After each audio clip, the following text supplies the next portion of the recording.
like to introduce our speaker for this evening, the Right Reverend and the Right Honourable Justin Welby. He's had a long and high-profile clerical career, including serving as the Dean of Liverpool and Bishop of Durham. He resigned as Archbishop of Canterbury earlier this year after 12 years in the post, during which time he presided over Queen Elizabeth II's funeral and King Charles III's coronation. Thank you for joining us.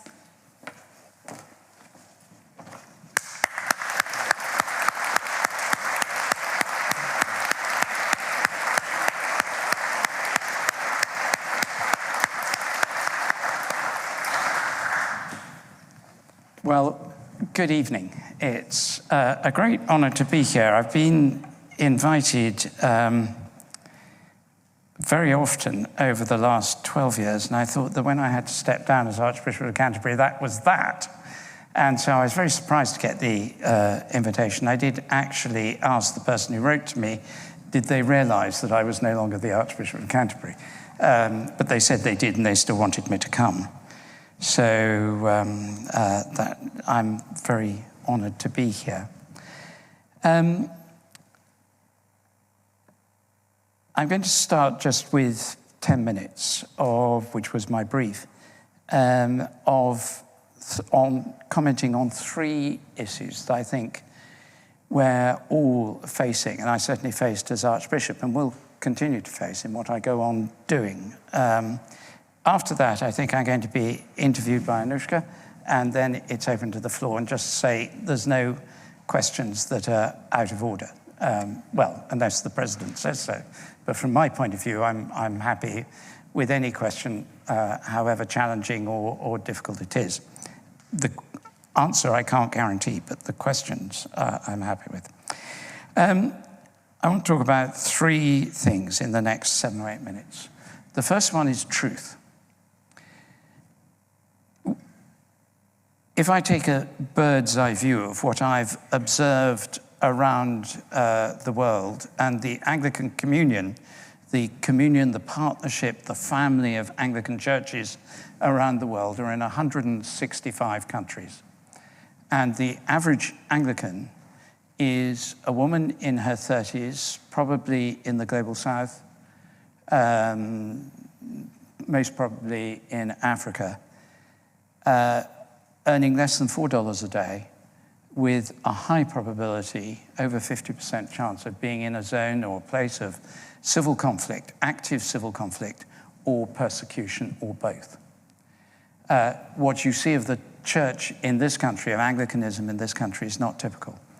And as Archbishop of Canterbury, there's about 80 million Anglicans. As Archbishop of Canterbury, you have very little power, quite a lot of influence, and you have to deploy that influence in a way that keeps in the front of your mind the whole time that person, not just what you see around you in the UK. One of the most privileged parts of my job was that I got to know Pope Francis very well. We hit it off from the first day we met, which was about 3 months after we both started the job. And I went to see him in Rome at the Vatican, and I was very nervous because I thought, this is a really important person. And went in there, and we sat down, and he said, "I'm more important than you." And I was very disappointed because I'd heard he was very humble, and I thought, oh, well, I said, "Yes, Your Holiness, indeed you are." And he said, "By 2 days." Because he'd been installed 2 days before I was. And we laughed. And after that, each time we met, which was more than once a year over the 12 years, we shared very honestly and openly. And it was from his example, his teaching, and his friendship that, for me, the issue of the poor and the marginalized, and the issue of human dignity, and of the truth that leads us to care for human dignity, which is protected only by truth. It is not protected by our emotions. That became the central feature in his ministry. It always had been. And from him, I learned to make it central in what I did. The difficulty with truth is you have to stand up for it. And in many parts of the world, you have to die for it. And the test of truth for all of us is whether we are prepared to pay the price of defending it. I wanted to start there because a truth that buckles under pressure is simply not made for the job of life. Obviously, as a Christian, I find eternal truth and the centrality of truth not in a concept or a dogma, but in the person of Jesus Christ, who, when challenged by one of his disciples, said, "I am the way, the truth, and the life." Not "this is the truth." I am. So how do you live, particularly in the kind of job of Archbishop, and in the future, in a way that says that that truth will hold under pressure?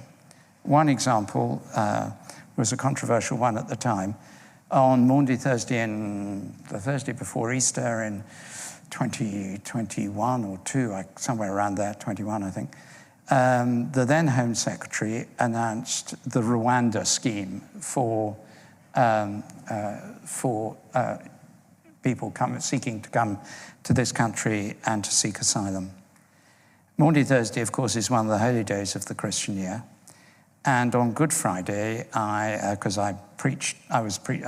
preaching on Easter Sunday, as always, on the BBC. And on the Friday, I got all my staff together on Zoom and said, should I say anything about this and about this scheme? And with one accord, they said, yes, you should, noting the you, not we or I.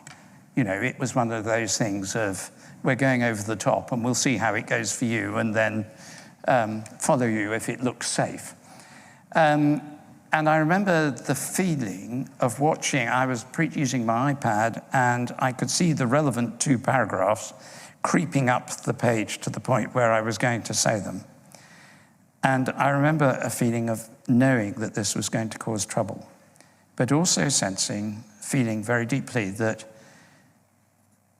if I was faithful to Christ, I would say those words. And it did cause trouble, and that was behind part of the result of that trouble was my resignation last year. Secondly, resilience. Resilience is, again, one of the key features that we all face in life, not just people in leadership positions, but everyone. Resilience is about the ability to keep going under pressure, and what I'll speak about last is under issues of failure and of disappointment. Resilience comes partly from within, but not always. And for many of us who've been brought up either without much difficulty in life or with huge difficulties in life, which we've been scarred by and shaped by, resilience is sometimes difficult to find. My experience, and one of the things I want to throw out for you, is resilience is found supremely in communities centered around truth. For me, that has obviously been around the church. I don't mean in an inchoate, sort of fuzzy way. I mean simply through being in communities which love truthfully, which seek your good truthfully, and which care for each other and for the community around them truthfully. In other words, the sort of bog standard parish that I served in for 10 years. Yesterday, I was in a parish in London where our second son, who's mid-30s, is a curate, and our latest grandchild was being baptized. So I was turning up just looking sort of vaguely, grandfatherly. And it was a church in Bermondsey, and it was a good church. It had many problems, but it was utterly diverse in terms it was just local people who loved their locality, loved each other, loved God, and served those around. They were living out their faith, not making a song and dance about it, but just doing the stuff that you would expect a Christian community to do, whether you're a Christian or not. That when someone's in trouble, they care for them. When someone's happy, they rejoice with them. And they pray for them. And you could see at the end of the service people being prayed for. And it was a really lovely example. Out of that, when I was at the sort of after baptism party and listening to people from that church, their life experience of many of them had been really, really tough. And where they found the strength, at times from God, and at times in the absence of a sense of God, but of finding the love of God through the community in which they are in. We are built for relationship and community, and out of that comes our resilience. Christian or not, it is essential. Many, many years ago, our then eldest child, a little baby of 7 months, was killed in a car crash. A very long time ago. She'd be in her 40s now, Joanna. When that happened, there was more sense of the closeness of God amidst the overwhelming grief and loss for both myself and my wife than at any time we've known in our lives. A year later, our next child had to have fairly significant neurosurgery. It was very seriously ill. And we thought we were going to lose 2 children in 2 years.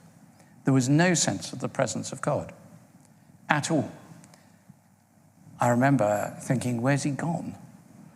But the community of the church cared for us and kept us walking when we wanted just to curl up and lose it. Community brings resilience. Resilience matters. The right kind of community based in truth. And the third thing, and this brings me to last November, is that for all of us, whether it's our life experience or not, there will be moments of suffering and of intense sorrow and of disappointment. It's astonishing that at the very end of his life, Winston Churchill, I know this from my mother, who was his personal secretary between 49 and 55, who died about 2 years ago. And she said she used to go on going to see him. I was taken to have tea with him once. And she said that at the end of his life, in the last 2 years, he was convinced that his life had been a failure and a disappointment. Isn't that the most extraordinary thing? Absolutely convinced. And that his father would have felt that he'd failed. Last November, when, for all kinds of circumstances, I'm not going to try and defend myself, it was necessary and it seemed right and proper to resign. It was a very dark time. But where do you find the value, the human dignity within yourself that enables you to forgive your own mistakes, to be reconciled to your own weakness, which every human being has, and to persist and go forward? One of the reasons, since I was coming here this evening, I also saw my spiritual director today, who lives in Cambridge, and we were talking exactly about this. And I want to leave you with those 3 questions for you, in a sense, to reflect on. Is the truth, is the way you believe in things enough to withstand what may, in the next few years, be the most troubled time, certainly beyond my lifetime? 1937, my wife's father, my father-in-law, Douglas, joined the territorials in the city of London because he was convinced that Hitler was going to lead to war. And he was from the territorials, he became a regular in September 1939 and landed on D-Day in the first wave and fought all the way through to the end of the war. He was a very ordinary person. What truth made it right and proper for him, in his mind, to put his life on the line like that when he had a good career? That's a test of truth. God send that we never have to make that choice. I've lived in enough wars and mediated in enough conflicts and seen enough bodies to know that is the worst of all possible outcomes. Is truth strong enough to deal with bereavement, with disappointment, with failure, with suffering? Are you part of a community in which you genuinely care for and love one another? And where's its strength come from? And the one certain thing I know about all of us is if we have had disappointment or not and suffering or not in our lives to date, it will come to every person at some point. And at that point, where are you going to find that you are upheld, that you're carried when you cannot walk yourself, and you find your way to a place of hope and renewal and redirection? Thank you.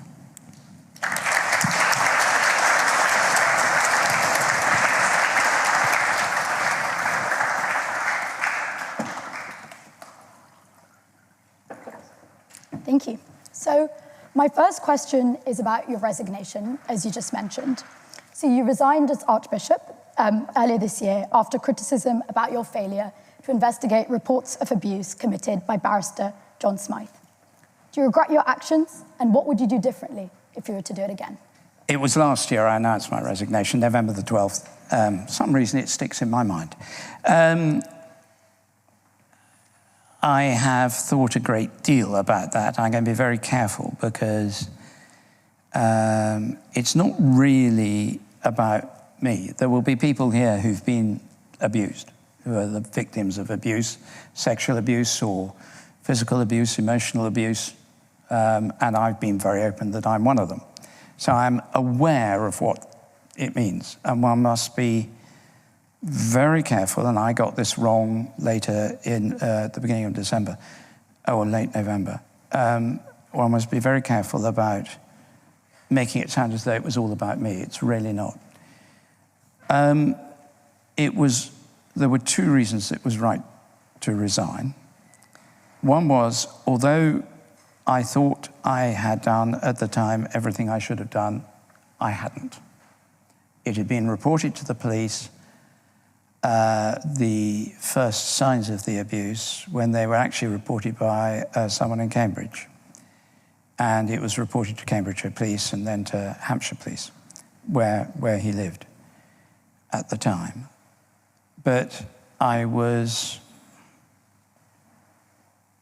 insufficiently persistent and curious to follow up and check and check and check that action was being taken.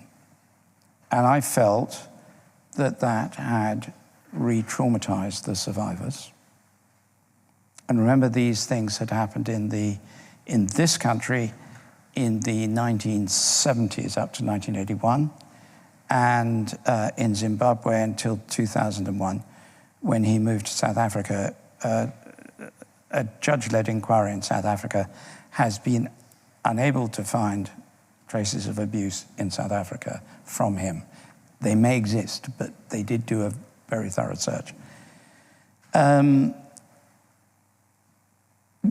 Was it the right thing to do? The other point was shame, because in my role, it wasn't only the Smythe case.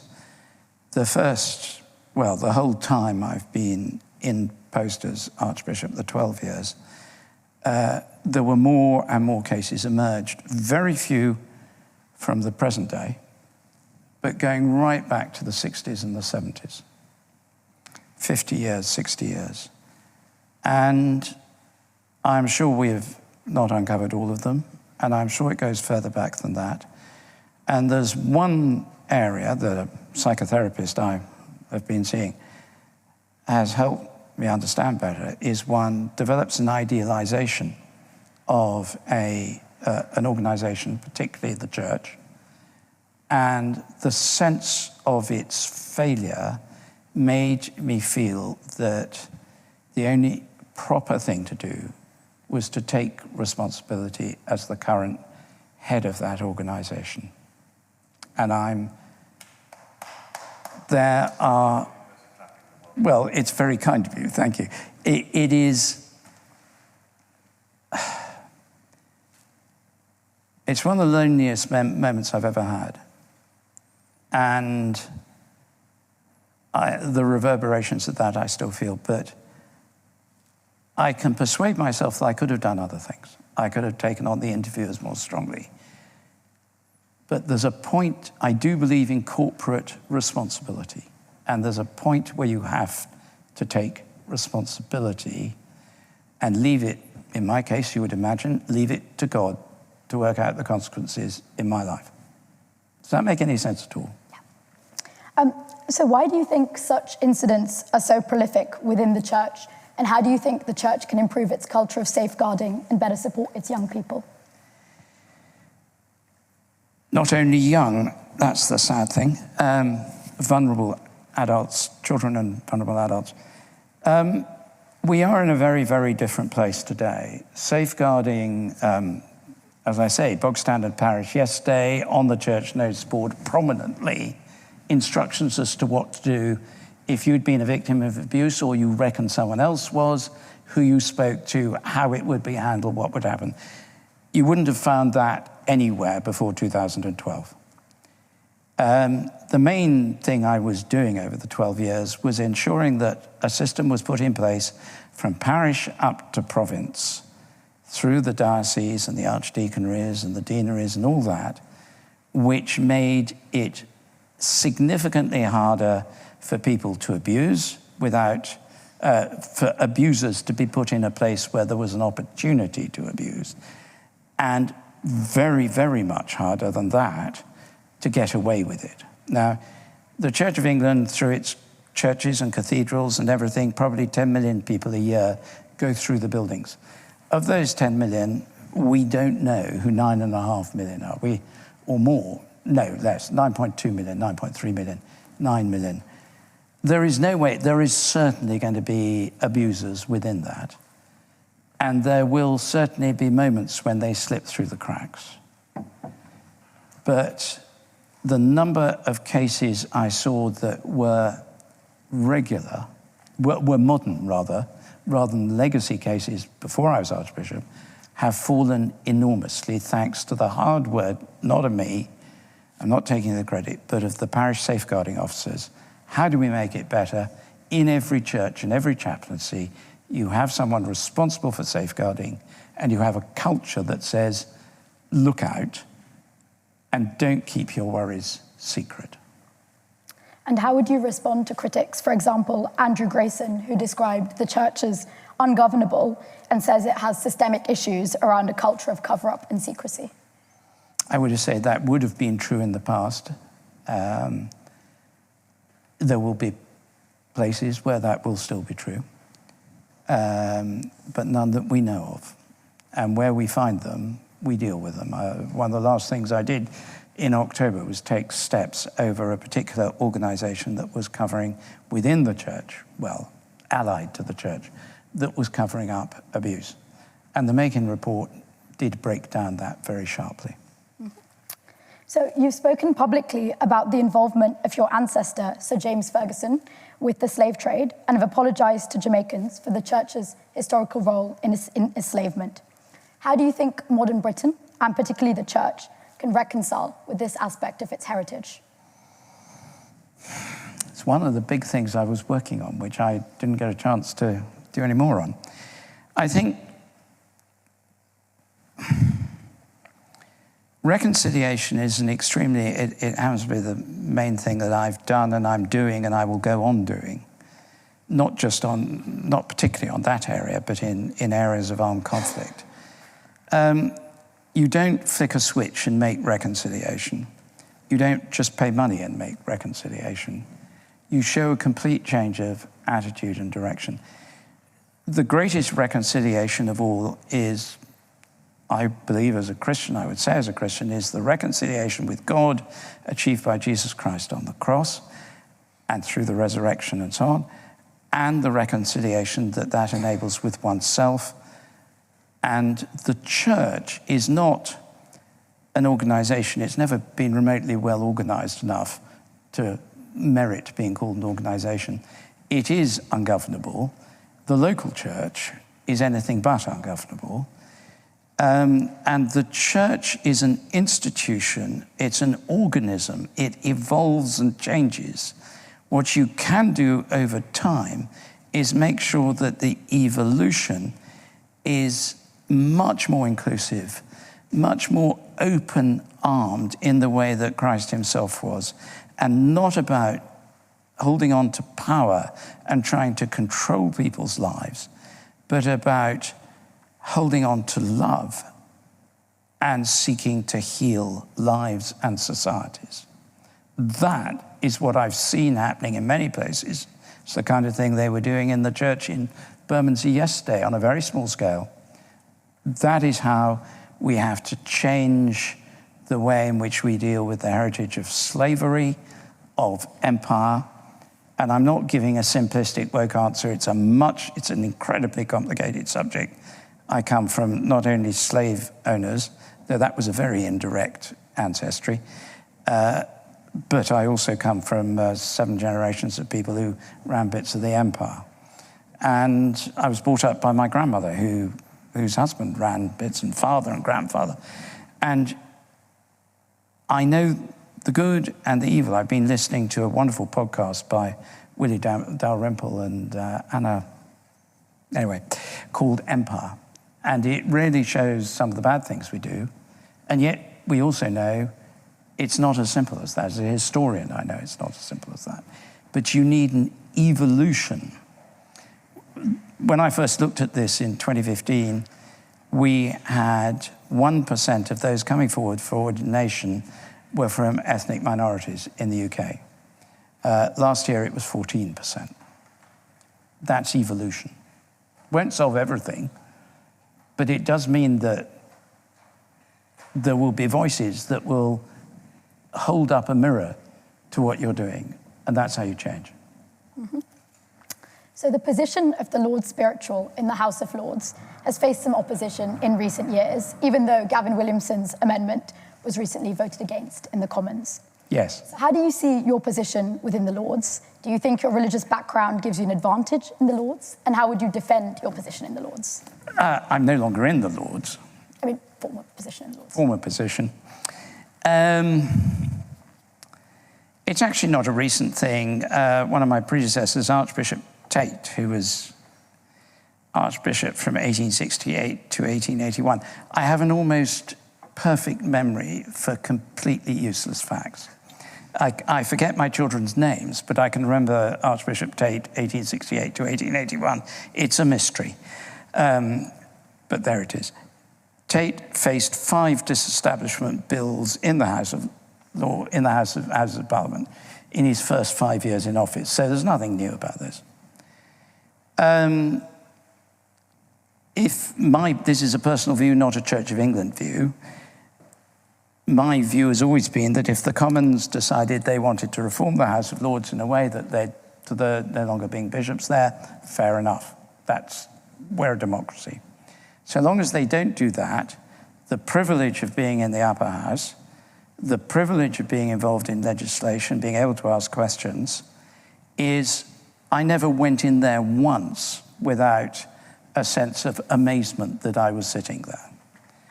And I think, why is it an advantage? A, because the bishops, the only people in the upper house who have an area that they represent. B, they can speak of things eternal. They can take a long-term view rather than a short-term view. C, they don't have to face elections, so they can make themselves very unpopular, which we did on numerous occasions, with all governments of all colours. Because why is the church always in opposition to the government? And it always has been. Tony Blair got really fed up with us. I wasn't there then, but I'm told, is because the church, the bishops, Christians march to a different tune. They march to the tune that comes from God who calls for an eternal viewpoint of truth and service to the poor, not of power relations. And if the bishops remember that, which they very often in the history haven't done, like the ones who all voted against the Great Reform Act in 1832 unanimously, if the bishops remember that, they enable really difficult things to be handled well in the upper house. And I've seen that happen. So you've spoken publicly on many social and political issues, including the far-right riots last summer, Brexit, the government's Rwanda plan. How has your experience in the church impacted your political views? And what do you think the church's role in politics should be? The church is part of, to use Aristotelian terms, is part of the polis, and therefore it is part of politics. So long as it exists, so long as any corporate body exists in some form, it is part of politics. And it's ducking its responsibilities if it doesn't speak out in a way that the scriptures, the Bible teaches us. I'm a conservative believer in biblical truth, and if one of the most revolutionary texts anywhere is the Magnificat, which is in Luke chapter 2. Go along to Evensong one day at a college chapel and they will sing the Magnificat. It all starts quite harmlessly. And then Mary, into whose, I believe was inspired to give this prophecy, which is what it is, a declaration of God's will, says, the powerful be thrown down, the poor and humble be lifted up, the rich will lose all their riches, and the poor will be overflowing with riches. The strong will be made weak, and the weak will be made strong. It is, in today's terms, it is an absolutely unacceptable thing to say on the right, and if you take it literally, it is revolutionary. Peaceful revolutionary, but revolutionary. And under the East India Company, in the East India Company's churches across India, they were not allowed to sing it because they really didn't want, these chaps who they ruled learning about the powerful being thrown down. They might get the wrong idea.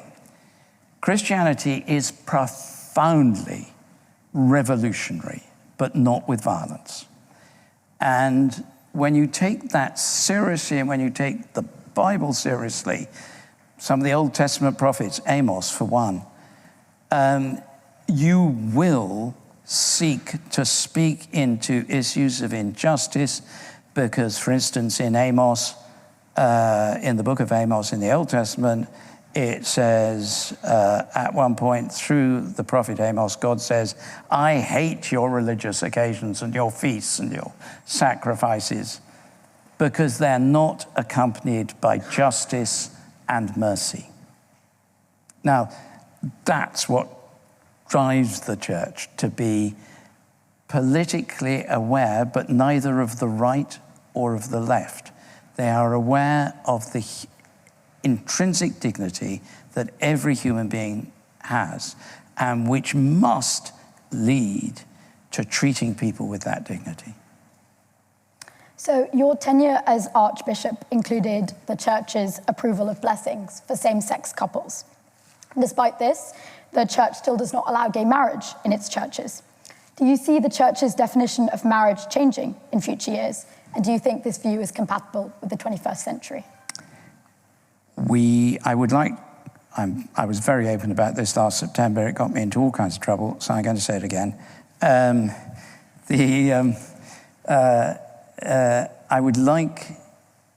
said in September that I believed it was proper to have standalone services of blessing in churches for same-sex couples. The use of the word marriage is much more complicated. There is a very clear biblical definition of marriage, which is, in the words of, in the mouth of Jesus, clearly between a man and a woman.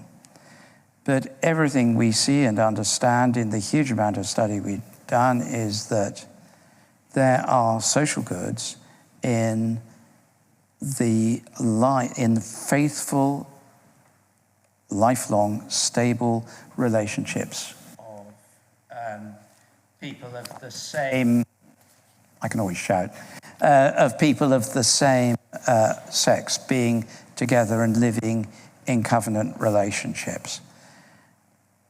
I didn't used to think that. My mind's changed over the last 10 years. I don't know, I think it may be some time before, if ever, before we get to marriage, because the church worldwide is deeply split on this, not just Church of England. Churches are. But I do believe that we need to recognize the human dignity and the potential for good that lives in every human being, regardless of issues of sexuality. And that when they fall in love, and when they live out that love faithfully and in stability, and faithfully and with stability, and caring for others, it is a huge blessing for them and for society. And I've seen that in so many places that in the end, even I began to realize that I was being thick. So some of the events you officiated as Archbishop included the funeral of Queen Elizabeth II and the coronation of King Charles III. How do you see the relationship of the Church with the monarchy, particularly during crucial times like these? And what decisions did you have to make during your addresses at this time? How to get it down to 4 minutes in Westminster Abbey. And that's 400 words, which means you really don't have room for even an or an ah. And I used to, for both those occasions, we sat with my senior staff who would say, oh, no, that sentence doesn't work. And I got grumpier and grumpier. But they were right and I was wrong. And we got it down to 4 minutes. As someone said, or as the Queen said, she wasn't high church or low church, she was short church. It took me a lot of learning in my job to get to that. I think there was obviously an awareness that there were quite a lot of people watching these things, and you had to get them right. The key thing about the funeral was how did you express, and how did the church express the enormous, stunning sense round the whole world that so many people felt this is our queen, even countries that she wasn't queen of and she just visited, and they felt this was someone of enormous historic importance and of great good for the country and for the world. And that sort of sense of gratitude, it was quite funny actually, because at the funeral, the bloke was putting my mic on, over all the sort of dressing gown and nighties that you wear on these things with the tulip-shaped hat. My wife, when she first saw me wearing a mitre, said, "You look like a self-propelled tulip." I was standing in the aisle of the Abbey before the service began, the funeral service, and feeling like death warmed up, and having my mic on. And I said to the bloke putting the mic on, who I knew quite well, "It's terrifying doing this." He said, "Oh, yes." That was encouraging. And he said, I said, "I hear there's going to be 500 million people watching this." And he said, "Oh, no." And I thought, oh, good. He said, "No, we think about 2 billion. And it's very rare nowadays that my legs tremble in the pulpit. Used to do a lot, but they were, fortunately I was wearing a cassock and I was in the pulpit and I could hold on. And one of the things I was taught very early on when preaching, when I was a curate, was if you're really nervous, fix your eyes on someone in the congregation and preach the sermon to them. And if you look at where I was looking across the Abbey, where the pulpit looks across the Abbey, and I was looking at the southeast transept, the bit that goes across. And it was absolutely packed to the back. And I could see naturally, just by looking up in my line of sight, was a fairly elderly man sitting in the 19th row of the transept. I didn't count them at that point. And so I fixed my eye on him and preached a 4-minute sermon about the Queen's example of not hanging on to power, of being humble, of being brave, of doing this, of doing that, and how the heads of state, there were 200 heads of state and government in the room, in the abbey, how they had to learn this and not flinch from it, and 4 minutes, 26 seconds to be precise. And I had my eyes fixed on this person without really thinking who it was. And I don't know what President Biden made of that, being picked up with the eye of the Archbishop, but he didn't say anything about it. It was extraordinary. That was one thing. The other thing was the nightmares before the coronation. I dreamt that I dropped the crown and it rolled all the way down the aisle, scattering jewels as it went.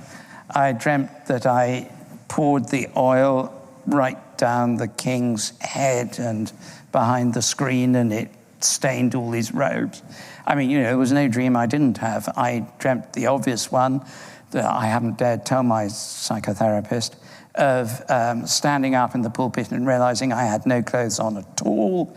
Why do you do that? If any of you are studying psychology, you'll have worked it out. Please don't tell me. I don't really want to know. And it was just the most...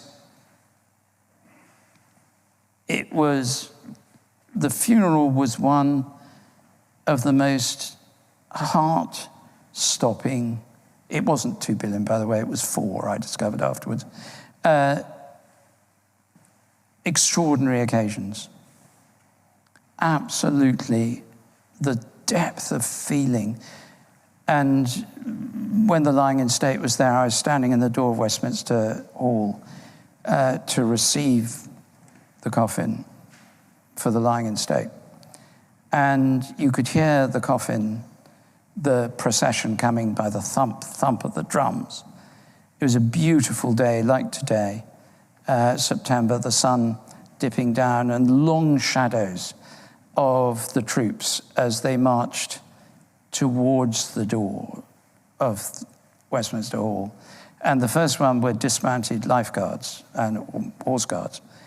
And so the shadows were extraordinary with the plumed helmets and a strange shadow over the shoulder.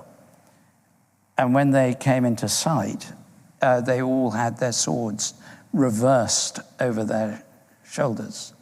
And it was the moment I realized she died. It was phenomenal. For the coronation, an extraordinary sense of teamwork. 200 people in the Abbey. Timing's literally down to the second. The music 2 hours before, absolutely extraordinary music. 15 new compositions. And then the perfection of the liturgy and the sense of the presence of God, particularly in the anointing. The anointing oil was made specially for the occasion because the previous one, 1953, contained lots of bits of dead, precious animal, and it was just not appropriate. So no animals were hurt in that coronation. And the olives for the oil were picked from 2,000-year-old olive trees in Gethsemane by the patriarch of the Greek Orthodox Church and fellow monks and Anglican priests, and then crushed there and made into olive oil.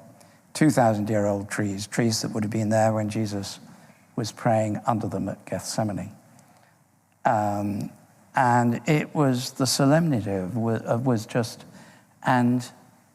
the gentleness of it and the passion of it and the realization that our constitution in this country is never explicitly written, but the first thing the king does is to pray, or the Queen in 53, is to pray in silence, as they've all done back to 983, to pray in silence. Before they receive homage, they give their homage to God. Our coronation is the acting out of our constitution. And that sense of symbol and hope and power was just magnificent. and it was the greatest privilege. I'm going to ask one more question before I turn to the audience for your questions. My final question is, what do you want to see from your successor as Archbishop of Canterbury? Please may he not have to resign, or she. I think I haven't been asked that before.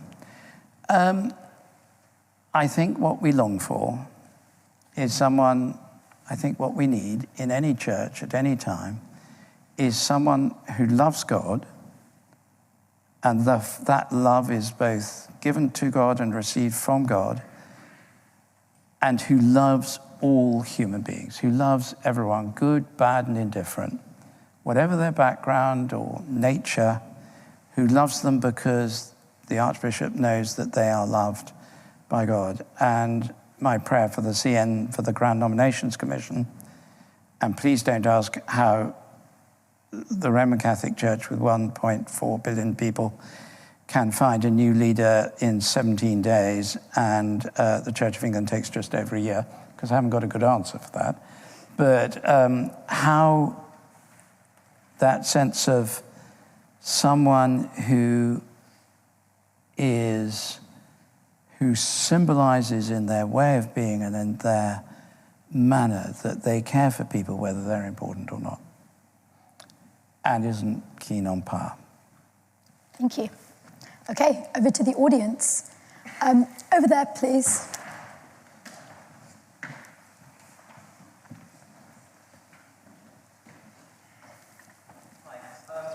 Much of your lecture there centered on the importance of truth, and truth is important with reconciliation and forgiveness. And it's in that spirit I want to ask you two key questions many of the survivors of John Smythe's horrific abuse have of you. The first concerns how long you knew about this allegation. Although you denied being at the Irwin camps, initially it turned out that you worked there for 3 years, that you were working at a camp where John Smythe was abusing. And it's been commonly reported, including by a report from a very brave person who worked at the Round Church, who compiled a report on this, that abuse was quite common knowledge and covered up among evangelical circles. So for how long were you aware of that? And secondly, in 2013, as you've admitted, and the Mencken report makes clear, you received full details of the abuse. But despite what you were saying about you just weren't chasing it up hard enough, the report goes much further. It accuses you of minimization, and that if you had reported all of the details to the police, John Smythe would have gone to jail, that those victims would have seen justice. So I ask you, especially because of the importance of truth for the hundreds of people who've suffered sexual and violent abuse at the hands of this man, did you know about John Smythe's abuse, and for why did you hold on to the 2013 report and minimize and downplay the allegations? Thank you. That's a very fair two questions. First of all, I first knew of John Smythe's abuse in 2013 at the beginning of August, when one person in Cambridge disclosed to the Darson safeguarding advisor that they had been abused. A few days later, I don't know when, but a few days later, I had a report through my chaplain who'd been rung up from the Diocese of Ely, which Cambridge is in, saying this man, John Smythe, there was an allegation of abuse by one person. I didn't know the full details of the abuse till 2017. That is clearly in the report. When I first saw a report that was written in 1982 or something like that by the then vicar of the Round Church, Mark Ruston, which detailed what John Smythe had done. John Smythe, not Tom Smythe.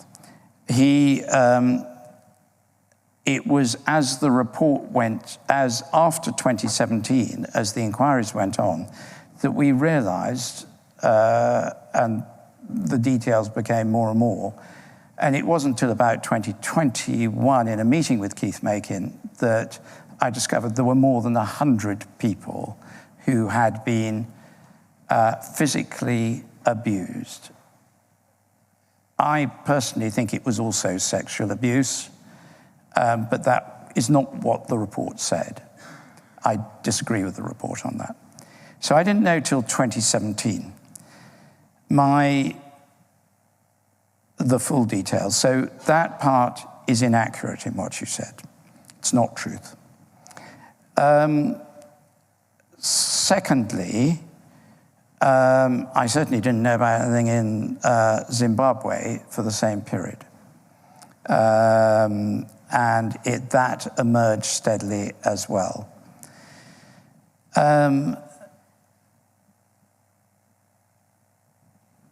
I've answered the question what I would have. When you asked the question, if I'm right, what would I have done? What should I have done differently? When you see reports in 2013, actually followed them up and reported. The report makes clear that you could and should have done that. And had you done that, John Smythe would have gone to jail and justice would have been served. Making is wrong in that. Not deliberately, but he didn't see a bit of evidence that subsequently came out after his report and after my resignation. I believed the Makin report. The bit of evidence is emails from Lambeth to Ely, and from Ely, letters to South Africa, where Smythe was living, and letters to the police, in which the reporting was fully given to the police. And the police asked the church not to carry out its own investigations because it would interfere with theirs. Now, I knew that I had checked, and I was told the police had been informed. At the time, in 2013, we were told of one offence. I was dealing at the time with Peter Ball, the Bishop of Gloucester, where we knew there were at least 30 victims, and he was going to prison. Obviously, and one of those victims had committed suicide. That was among many cases that were coming out, and they were obviously getting my attention. The head of safeguarding was meeting with survivors of John Smythe, and victims and survivors of John Smythe, quite rightly, the bishop in charge of safeguarding, first the Bishop of Durham, then the Bishop of Bath and Wells. I was focusing my attention on making sure it didn't happen again. I don't apologize for that. The worst of all possible things would have been to say, we're not going to change the system sufficiently to reduce the chances of such appalling events with such lifelong damage to survivors happening again. Any other questions? Please. Thank you, Madam President, and thank you very much for coming. You mentioned reconciliation, and it seems like throughout your tenure as Archbishop, reconciliation was a really important theme. I wonder what your reflections are on where in the world there needs to be reconciliation at the moment, and more importantly, how do we bring that reconciliation about? That's a 3-day course, which I give quite regularly, so I'll try and condense it into about 2 minutes. First of all, definitions. I have defined reconciliation, and worked with other people who do this, not as agreement, but as learning to disagree well. In other words, disagreement without violent, either emotional violence, intellectual violence, let alone physical violence. Where do you see it? Well, at the moment, I won't list them all, but there's about 55. Last time I was in a meeting with the Secretary General of the UN, we were talking about this, and the UN operates on the basis there are about 55 active conflicts, civil conflicts at the moment. But you also have huge conflicts within families, within communities in this country, between different groups, ethnic groups and social groups in this country and around the world. And then you have the biggest conflict of all, which is human development's conflict with the climate. And that is one that, in the end, threatens us most desperately. reconciliation starts with fact-finding, whether it's to do with abuse and the very reasonable questions that were put to me just now. It starts with non-manipulation of victims. So not ordering someone to surrender, not ordering one group to concede to another. It starts with the rebuilding of relationships that recognize the enemy, the other, as a human being. It starts with meeting need, physical needs, food, shelter from air raids. I've been twice in Ukraine over the last couple of years. And on average, I traveled about 120, 130 days a year in various places, normally in war zones, where the levels of violence and abuse, and particularly abuse against women, were absolutely indescribable. And in all of them, you see the common need is for time for people to draw breath. And reconciliation takes a very long time. One of the greatest reconciliations, I would say, of the last many hundreds of years has been that of Western Europe after 1945. But you can't begin to claim it has really embedded itself till well into the 1970s or even 1980s. The main ones that over the last few years I've been most occupied with, apart from the issues of reconciliation within the church, and apart from the issues of safeguarding, which took the greatest amount of time I had, were Ukraine, Middle East, South Sudan, and Sudan in partnership with the Pope, Eastern DRC in North and South Kivu, Burundi,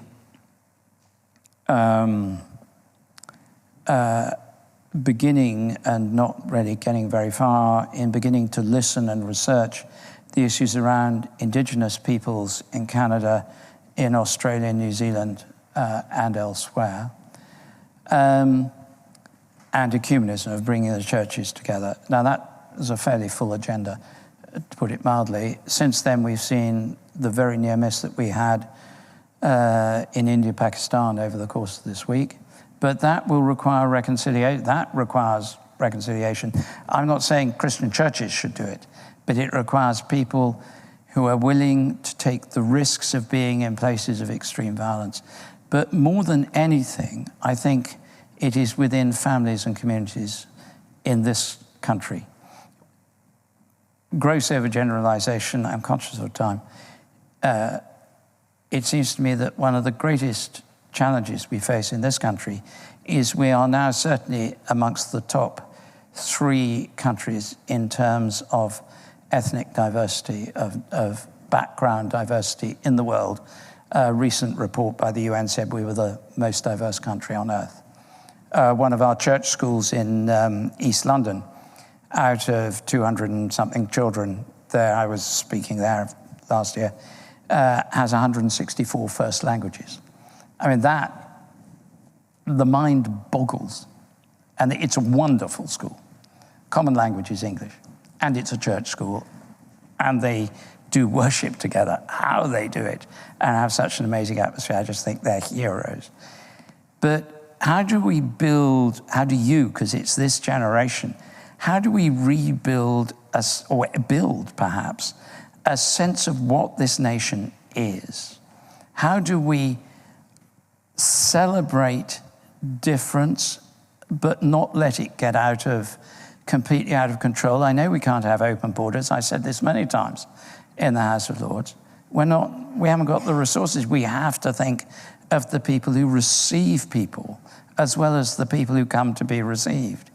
And I've worked in that kind of area in Toxteth and other areas and seen the pressures it puts on local surgeries, local hospitals, local schools, housing.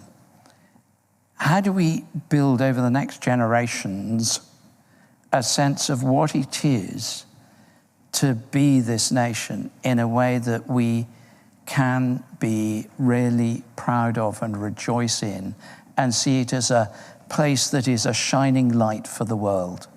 because nobody is succeeding at the moment. It's no use saying, well, let's just undo it. It's the consequence of our history. We've got past the point where we can unravel the enraveled histories of so many nations and peoples. But how can we make it a place where we rejoice to be such an exciting, extraordinary, high potential, wonderful country that we can be and should be? I don't know if I answered the question, but there we are. I think we've got time for a couple more questions. Over there, please. Yeah. Okay, thank you for coming to speak to us. The Church of England, like you described, is obviously a culturally important institution. However, over the last decade, 197 churches have been closed. Adult attendance of church has gone down by a third in the last 15 years, and general adult population, about 1% actually go to church weekly.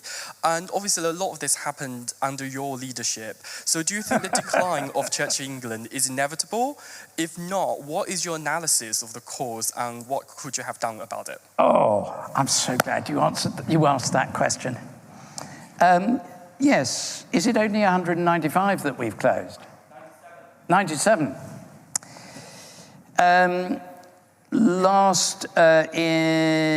the last 5 years, we've planted 1,500 churches. So there's a net increase, significant net increase. Congregations, not churches. Secondly, the last few years since COVID, numbers have been going up. And despite the fact that in my 12 years I was almost incapable of opening my mouth without simply using it to change feet, the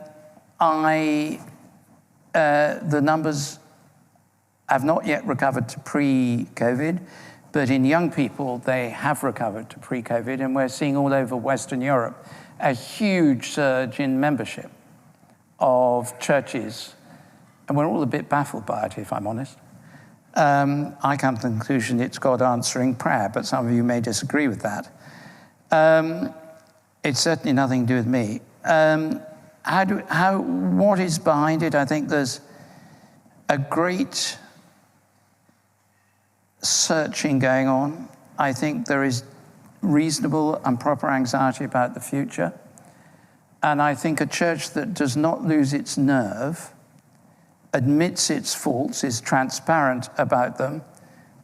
The question was very good. John Smythe's offending in this country, his horrible acts were between about, as far as we know, 73, 75 through to 81, 82, when he was caught. And a small group of people, about 30 at the time, paid for him to go and work in Zimbabwe, which he did. And they kept it a very closely held secret among themselves. The numbers grew, but by that time I'd long lost touch. I never said I didn't go to UN, I always said I did go to UN. I was there for a total of 5 summer camps. I had 5 summers and 3 or 4 Easters. 5 summers with a couple of camps at each summer, so probably 10 camps. And I was part of the structures, but I was a very junior part. But we kept things secret.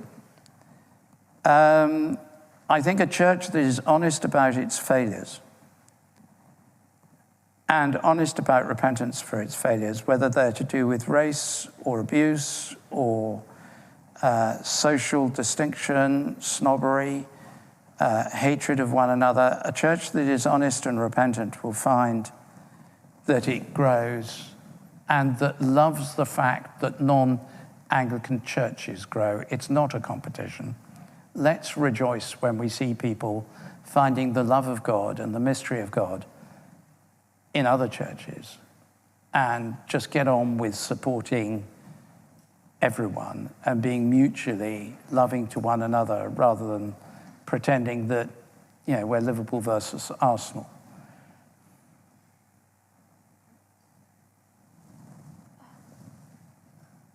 Over there, please.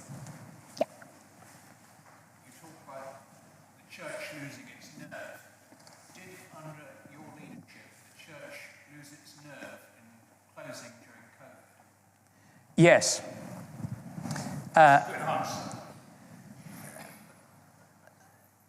I'm never going to write a memoir because I'm a historian. I know it'll be 50 years before it's clear what was good and what was, well, I can tell you what was bad, but if there was anything good, what it was. And it won't have been my responsibility anyway, but I'm happy to take the credit if there is any. I think there were a number of, it was a complicated time, to put it mildly. It is worth remembering that at that time we had no idea what the virus was.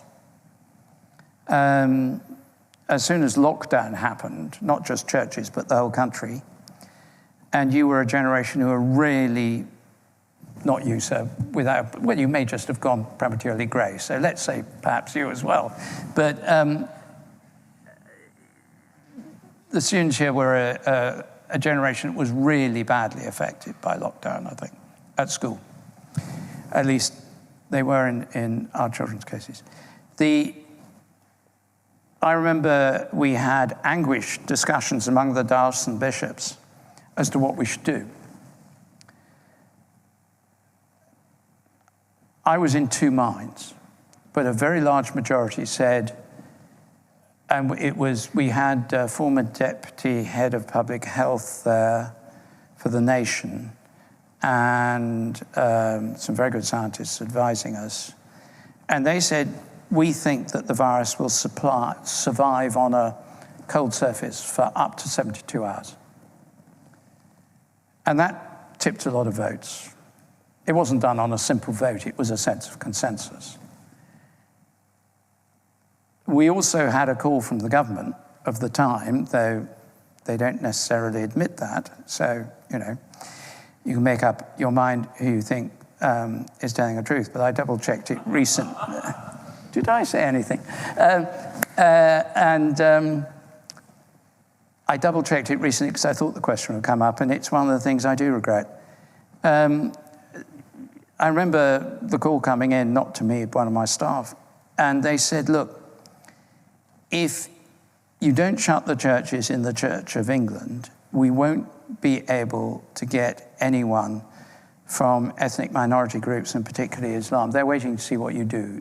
Your responsibility as the established church is to set an example. We think this is going to go completely out of hand if places of gathering don't shut. And so we decided to close. We resisted it later in the year. Do I think I was wrong? Yes. Was it only my decision? No, I wish it had been, because I might have made a different one. Did I change it as soon as I could? Yes. I remember just after Easter of the 2020, because I couldn't travel or anything, I went and worked as a volunteer chaplain in St Thomas's Hospital, which is about 300 yards from Lambeth Palace. And the first day I was in very late. I went in the evening each week. And I was in very late, and I had to be trained in using all the PPE. And I was just finishing one evening when the head of, I was working in ICU and intensive care and in critical care. And the head of the unit, an anaesthetist, practicing Christian, coming off duty at the same time. And we were talking. I said, how are you doing? And we talked about that. And then he said, the thing that is so scary is we don't know what this is. We have no idea whether we're going to lose 70% of the people or 7%. We just don't know. I'm not saying that's a justification because, as I said, I still think I made the wrong decision.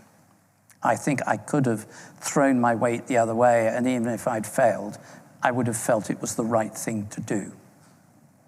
And I regret that I didn't have the courage or resilience to speak the truth on that. I learnt a lesson. But I look back at myself in 2020 and I think, I can still hear the argument, it would have been grossly irresponsible to risk doing anything else. just one quick final question over there.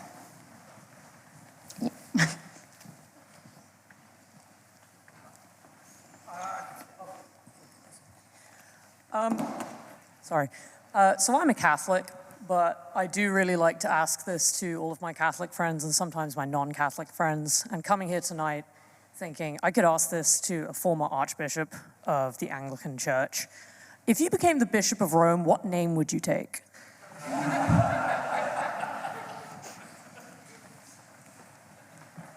Well, there's a play called Hadrian the Seventh, and there have been 6 Hadrians, but that would be a bit obvious. There are a number of reasons I'm not qualified to become Bishop of Rome. I'm not a Catholic. I'm married. We have 6 children, or have had 6 children. Therefore, there is some evidence that I've not entirely been celibate. I'm a lousy theologian, and I'm not a priest, at least according to Leo XIII, who said Anglican orders are utterly null and void. I think Leo XIV was thinking of rerum novarum. What would I take? Do you know, in the current circumstances, in this parallel universe, metaverse, I would probably go for Francis II. I don't know if that's a good or a bad answer. I'm trying to think of who the worst pope I can think of was. There were several in the 12th century. Yeah, Borgia. I'd take one of the Borgias. Yeah, just. It was a Borgia who said, since God has given us the papacy, we may as well enjoy it, I think.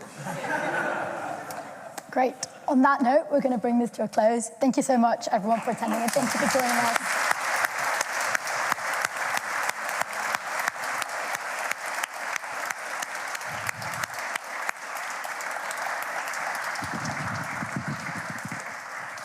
Thank you very much, and thank you very much for having me.